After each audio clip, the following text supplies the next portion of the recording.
Amen. We live in a time of death. We live in a time of blood, and it is not what they. The reason is not what they tell you it is. Look, I don't want to talk about this stuff. I want to talk about guns the good way. I want to talk about building tribes. I want to talk about homesteading. I want to talk about encouraging men and building up men, and I want to talk about patriarchy. But I want to talk about axes. Adam over at North Point Axes got new axes out. He just sent me one. I'm supposed to be talking about that. I like to talk about fun things, good things, uplifting things. But we have to talk about these 3 mass shootings this weekend.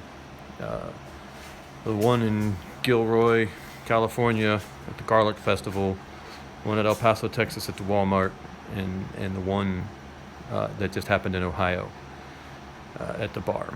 I believe all this stuff is in flux. The last I heard, I think there was a combined total of 33 victims, 33 dead, and quite a few more wounded. And we have to have a response to this, as men who stand up for the Second Amendment, who believe in our calling as protectors, and believe in our freedoms. We have to have an answer when people come to us and say, why aren't the guns the problem? If we didn't have guns, would these killings be so horrific? We could point out things like, you didn't hear about it, but in Germany this last week, some guy pushed 3 people in front of an oncoming train and killed a child, and another guy in Germany attacked his roommate with a samurai sword, former roommate. I'm not sure what happened. Violence and killing and death are part and parcel of human nature, and they are at the core of our modern society. Like I said, we live in a time of death. We live in a time of blood. These things can be tied back directly to liberalism and neoliberalism and postmodernism and humanism. Why, in God's name, anyone would still be a humanist? I cannot understand how you can still, after everything we've seen over the last 200 years, I can't remember when humanism came about.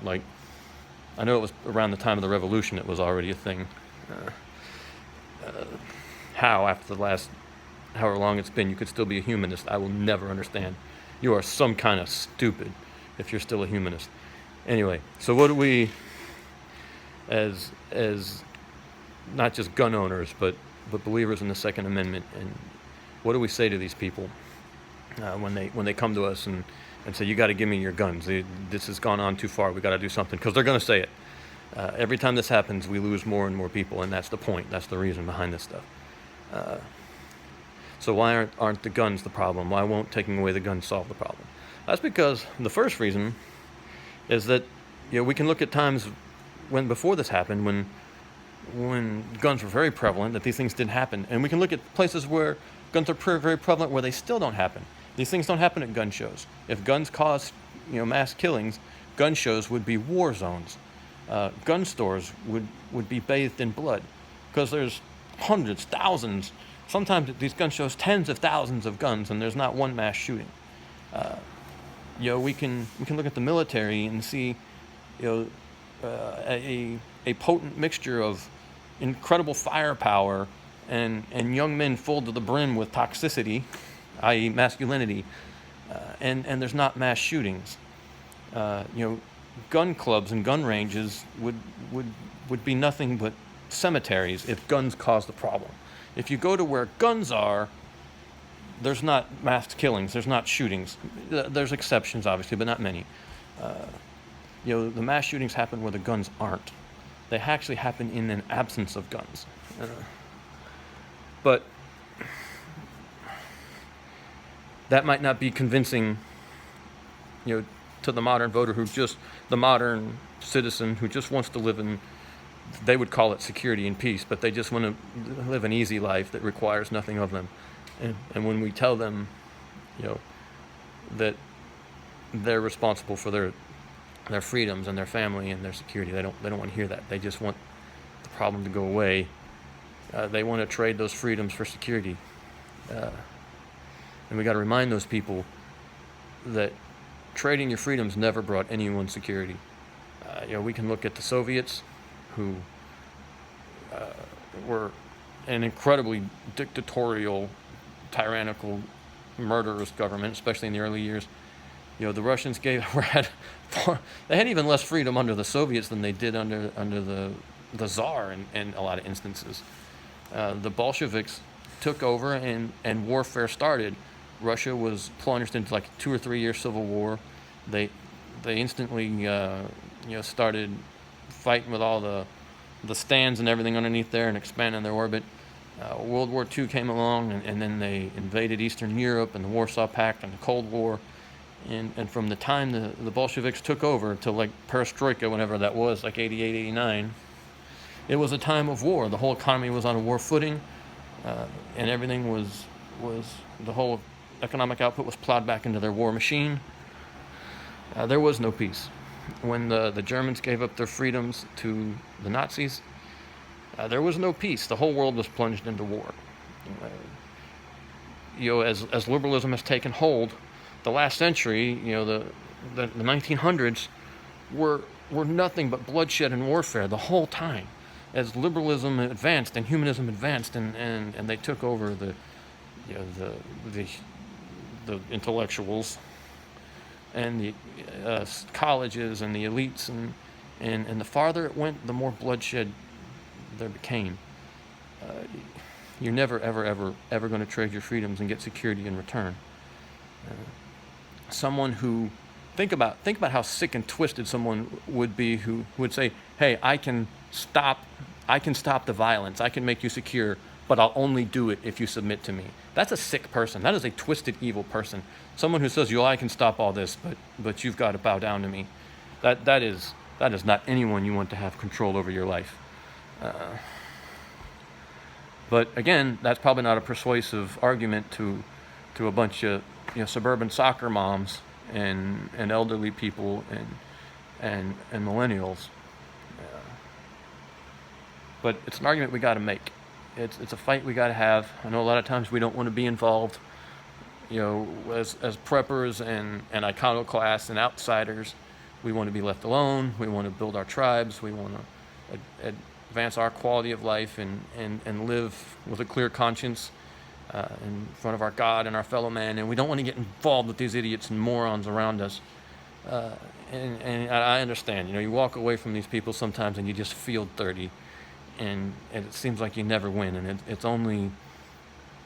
always just failure and degradation and constant decline and decay. But we've got to stand up. We've at least got to make our voices heard. We can't. We have these cliches. They've become cliches. We have these powerful statements that we've allowed to become cliches about all that's necessary for evil to triumph is for good men to do nothing. That whole thing about the man who trades freedoms for security deserves neither. We could go on and on and on. And we let these things lose their impact with us, and they become memes almost. And we need to remember that words mean things and ideas are important. And we should never let these things just become sayings in the back of our minds that, catchphrases that we laugh at. Look, the other thing that's going to happen, and we know this is happening, we all know it's coming, they're going to try to pin this on you and me. They did it with Timothy McVeigh, even though he wasn't one of us.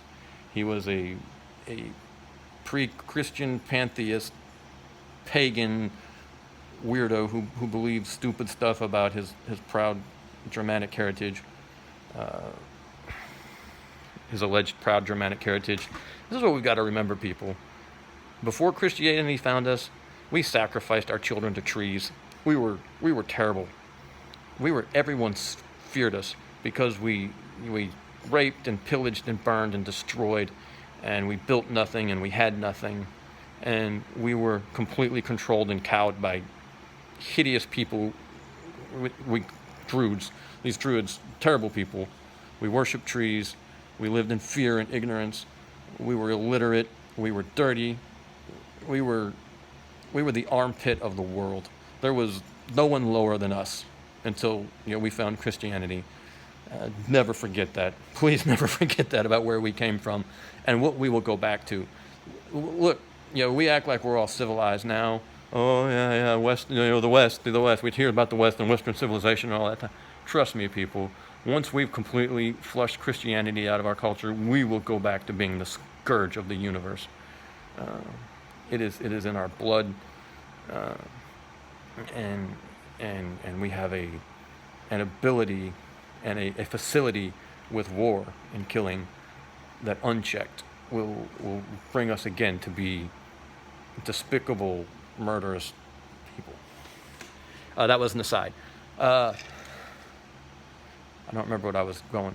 Well, anyway, these young men, they're going to get, pinned on us. We're going to get associated with them and blamed on us, like McVeigh, even though he wasn't one of us, and even like this Christchurch guy who wasn't one of us.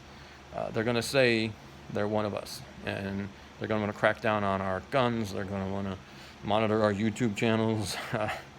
This one guy, when he put up his manifesto, the El Paso shooter, that he put up his manifesto, and as the shooting started, law enforcement was already examining it. It's hard to say that's a bad thing, by the way. And he published it. It's not a bad thing. I mean, he published it. He put it out there to be read. Government and law enforcement had every right to read it. He put it out there. I'm not saying that's a bad thing. My point is that they are monitoring people who aren't traditionally terrorists, although this guy obviously was a terrorist. So the government got it right that time. I guess I criticize them enough. I got to give them props when they get it right. Anyway, my point being, this young man's going to get associated with us, pinned on us. He's going to be used as an excuse to come after us more.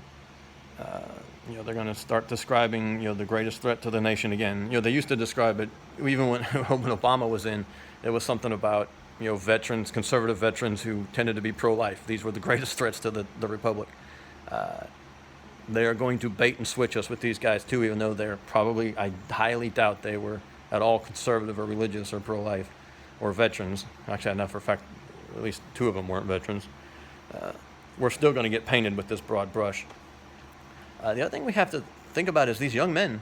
These, from what we know so far, at least two of them were young men who felt like there was nothing worth participating in, nothing worth being a part of.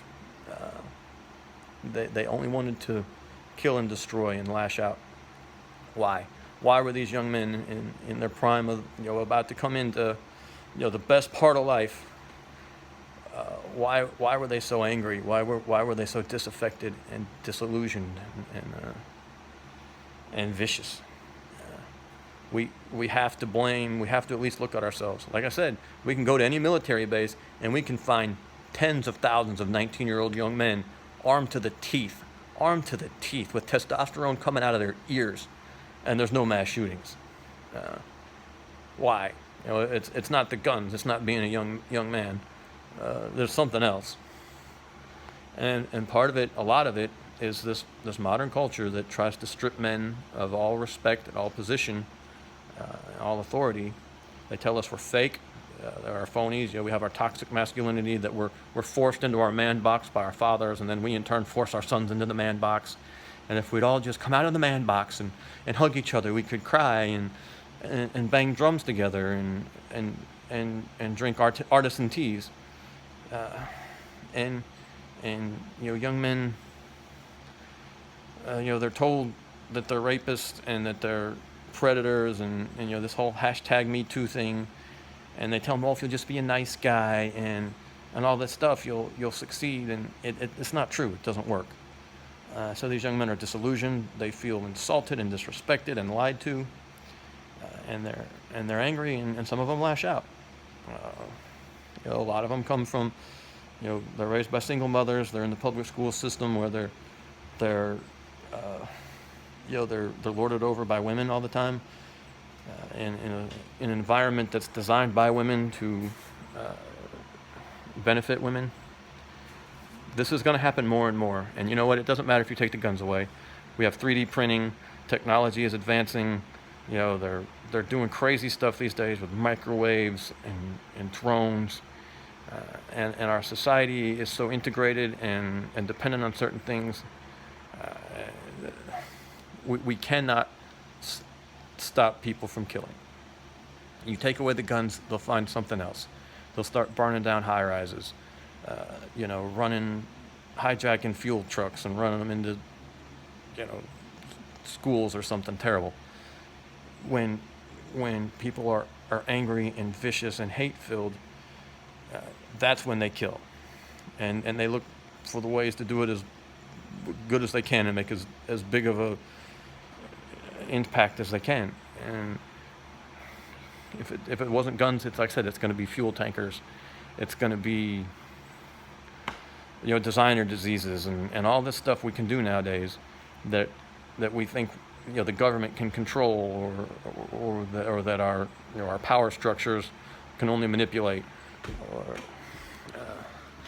we've come to a time when a kid with a computer can hack into something and kill people, by turning something off or, switching a railroad line. I mean, it's not the guns, it's our culture.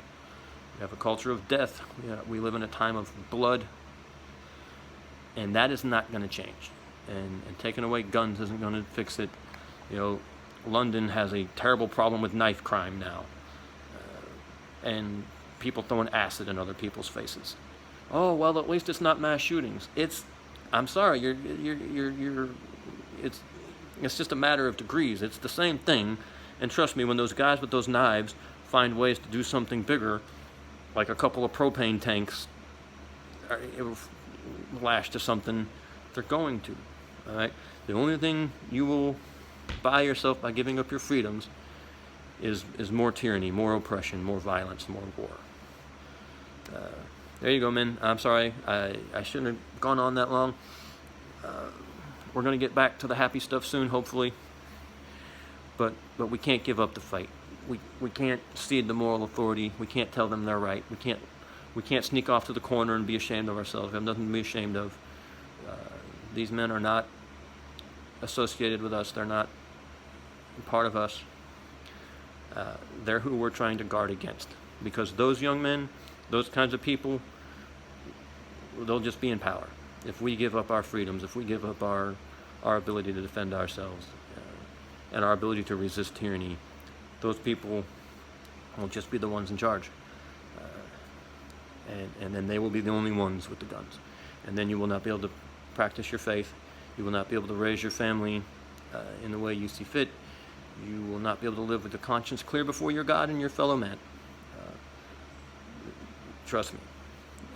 You never get security by giving up your freedoms. Peace only comes through strength. Peace only comes through strength. If you are not strong, you will not have peace. Obviously, that's more than just physical strength. You got to have strong in your faith and all the moral strength, all this stuff. But physical strength has a lot to do with it. Men, we appreciate you. I wish I had a Bible verse to throw at you right now. It seems like an appropriate time. Be of good courage.